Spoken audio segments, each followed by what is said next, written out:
Hey Eurovision fans, it's Tom coming to you from Istanbul and I'm back for another Eurovision analysis video. Today we're going to be looking at the official viewing figures for Eurovision 2023. We're going to see which countries had an increase, which countries had a decrease, what it means for each of them, and what it means for the competition as a whole. So let's kiki.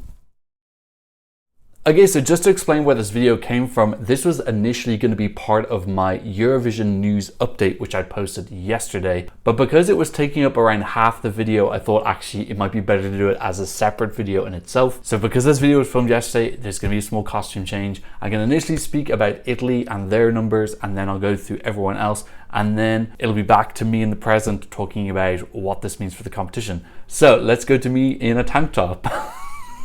Okay, our next story, let's go to the viewing numbers for Italy. So Andrea here posting how the viewing figures in Italy are just getting better and better. So you can see in 2011 when they joined, this is 1.3 million people, and we've gone to this year and we're almost at 5 million.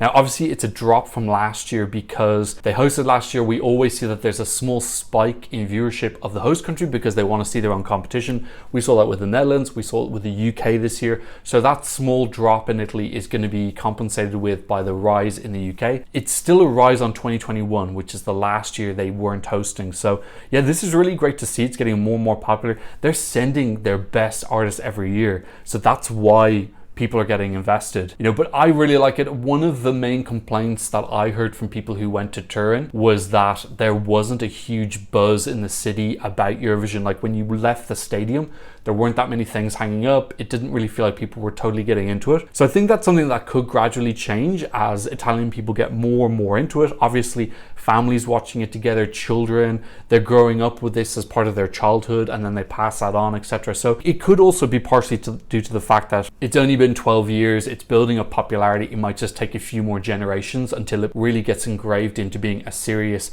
part of the culture, in the same way that it is in Ireland and the UK, where there's a lot of childhood memories and family moments, and then those are carried on to adulthood, so it becomes like this very special thing. Fair play to Italy for always sending their best people. Marco Mangoni is like number one of the top stars in Italy. Every single year they send someone really excellent. Let's stay on that same topic and look at some of the other figures for this year. So the official figures for the entire competition was 162 million. That's 1 million more than last year. But keep in mind that we lost Montenegro, Bulgaria, and North Macedonia. And Bulgaria has a pretty sizable population. So I think in total, those countries probably would have contributed maybe 3 to 5 million. Bulgaria's population is... Oh, Bulgaria's 6.9 million. I always see these countries with populations similar to Ireland. And I'm like, why do these...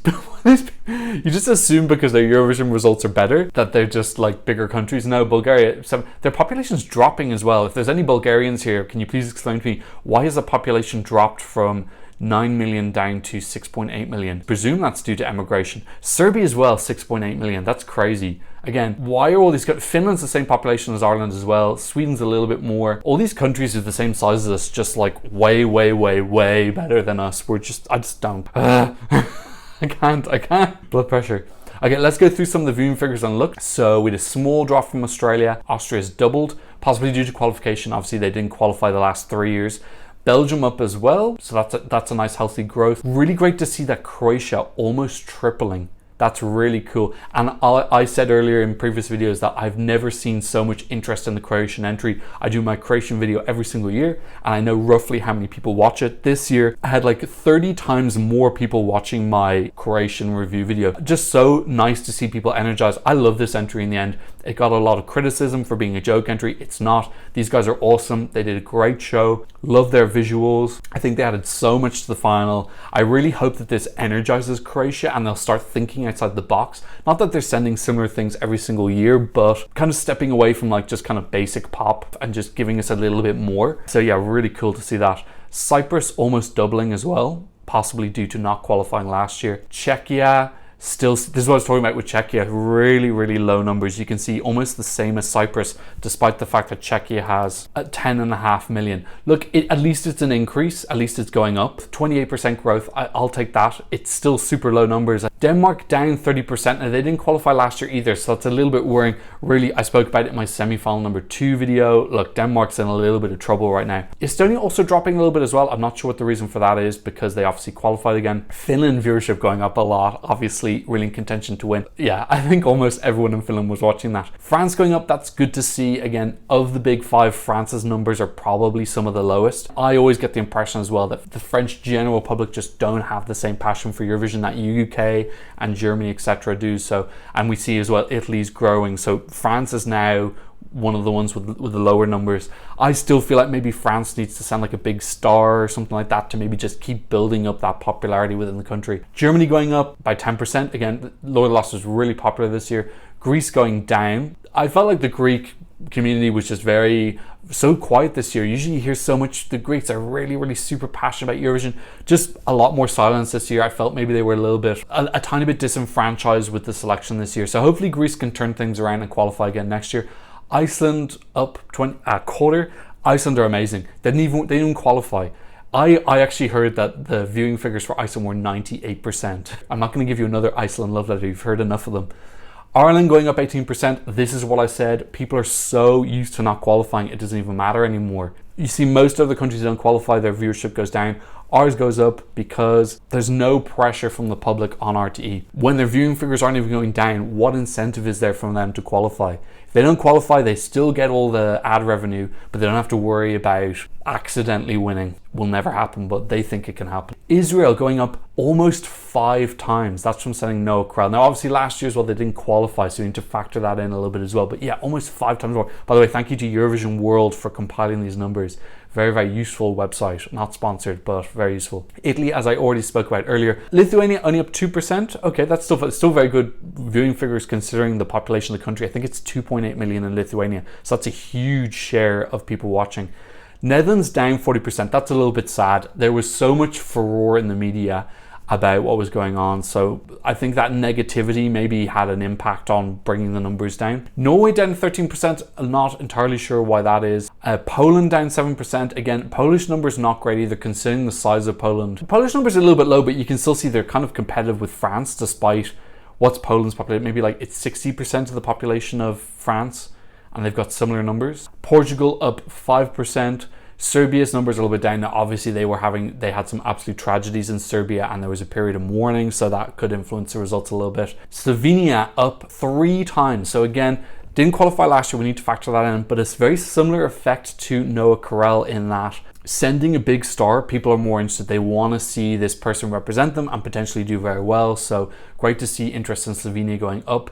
Spain down 29%. Now, I have to admit, I don't know why this is in particular. I'm not sure if people were feeling a little bit negative about AIA before it went in. I know that I was interviewed by a couple of Spanish broadcasters in the press center because they were asking me and other people as well, are we going to do well? Is this too esoteric? Sweden down 2%. Swedes are bored with winning. Winning is so dull. They're just over it. Like, come on, what's new in Sweden? You know, that 7th win is just quite tedious. So no, yeah, still very high numbers, 2.3 million for, I think Sweden is 8 million, isn't it? No, it's 10.4 million. So actually possibly a little bit smaller than I expected. Yeah, still very healthy figures. -2 isn't that much. Switzerland up 46%. So it's nice to see that going up a little bit as well. Ukraine 0.58. Now, obviously, given the circumstances, I think there's a lot of people who weren't able to tune in.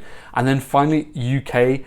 Almost 10 million, up 10%. UK still leading the way in viewing figures. I'm pretty sure they lead every single year in terms of viewership. People act like they don't care, but they really love it. And this is why I want the UK to do well, because they have so much passion for it, really. Even though a lot of the general public will make fun of it, they still watch it. It's good for them to do well. So yeah, overall, those viewing figures were, I think, pretty healthy. You got to keep in mind now, obviously, with Russia being out and then losing Montenegro and North Macedonia, we have Luxembourg coming in next year. Obviously, Luxembourg's population is pretty small. It's only 640,000, but still, I would expect quite a few people to tune in. I'm hoping that we'll get North Macedonia back.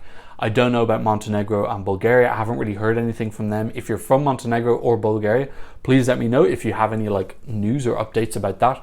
But yeah, I would kind of expect North Macedonia, especially since they're competing in Junior Eurovision this year, and they generally seem like very committed to Eurovision. So when they said they've got financial problems and they're just taking 1 year off, I believe them and hope that they come back quite quickly. Back to present day, Tom. As we saw, these numbers are pretty okay. It's 1 million more than last year, despite the fact that we had 3 less countries. So let's talk a bit, why are these numbers relevant? Well, obviously, the viewing figures are important for attracting some of the best artists. One of the big appeals about going to Eurovision is potentially being able to be seen by this 162 to 200 million people. And there's also a financial element of it that we need to consider. Obviously 2016, their viewing figures were around 200 million. Since we've had Russia and Belarus not competing, obviously that hits the viewing figures as well, which means that drives up the cost for everyone else. The cost of producing the show is pretty much the same. That means that the participation fee for everyone else has to go up a little bit. So the viewing figures are relevant to us because the more money that's coming into the EBU, that means that they can reduce the cost for some of the countries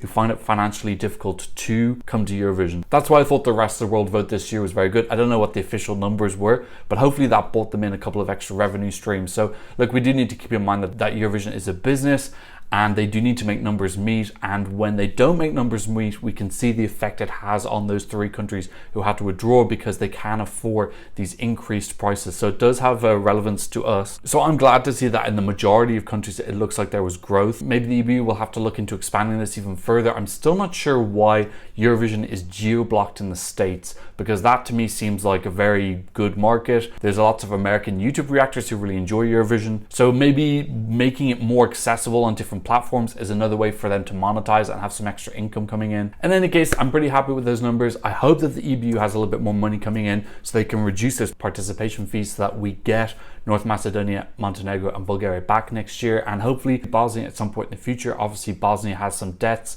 and issues with their broadcaster, but if that cost can come down, it's more feasible for them to return in the future. Okay, what did you think about the viewing figures? Was there anything that jumped out to you? Let me know, leave a comment in the comment section down below. I want to give a shout out to Doris S for supporting me on PayPal. Thank you very much. And also Carolina Clemola, Maria and Pops R for supporting me on Super Thanks. And finally Daniel A and Maria B for supporting me on Buy Me a Coffee. Thank you to everyone so much for your support. It's what's keeping me going right now. If you want to support me on my content creator journey, there are links in the description. Okay, if you like this analysis video and you want to see some more, I'll leave a couple of them for you here. Don't forget to give me a thumbs up, and thanks so much for watching. I'm seeing another Eurovision analysis video very soon. Goodbye.